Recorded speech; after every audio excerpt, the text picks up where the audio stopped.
We continue with our Black History Month coverage with our country's first black aviators. News Center 7's Kayla McDermott spoke with an original Tuskegee airman about fighting in World War II all the way to how our country looks today. Last month, General Charles McGee, a Tuskegee airman, passed away. Now there are only a handful of these national heroes left, and I had the honor of speaking with one of them, Lieutenant Colonel and Professor Harold H. Brown.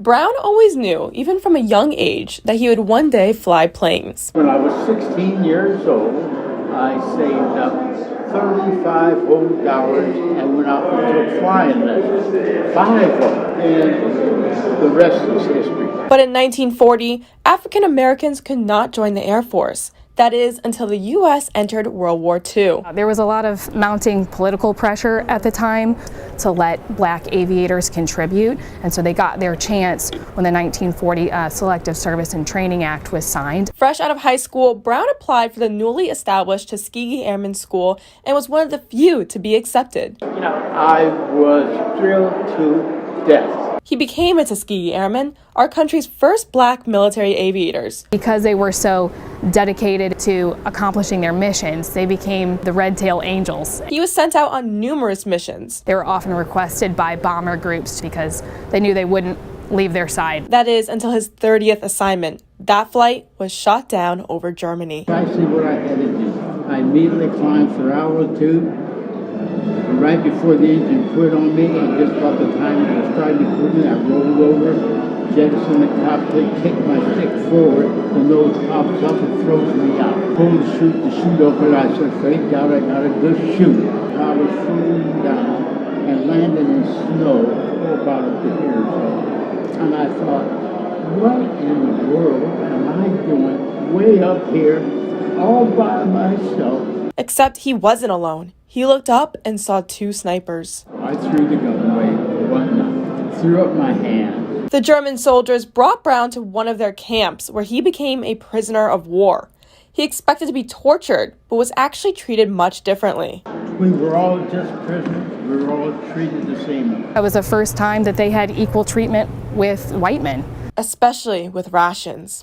When I got home, I could count every one of my ribs. Brown spent 2 months in the POW camp until American troops arrived. He can still recall how it felt to see General George S. Patton on April 29, 1945, when he was liberated. Hallelujah. And we're all cheering and whatnot. And he says, I'm going to find that ... talking about Hitler.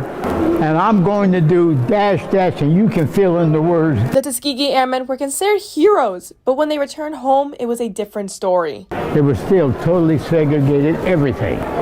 No changes have been made.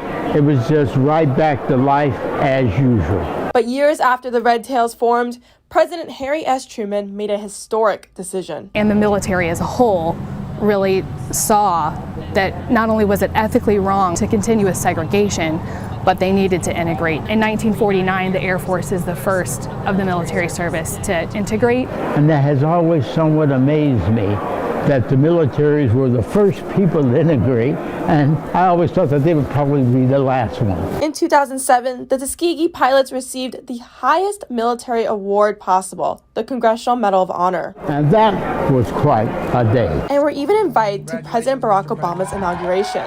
To see a man that looks like me, the President of the United States. I never thought I would ever see that during my lifetime. It's been 81 years since the Red Tails came together, and Brown continues to be recognized. He was honored last year at the National Veterans Museum in Columbus. But Brown says he still doesn't feel like a hero. I personally still don't see myself as having done that much. Others, like 4-star General Marianne Miller, disagree. He's so a hero.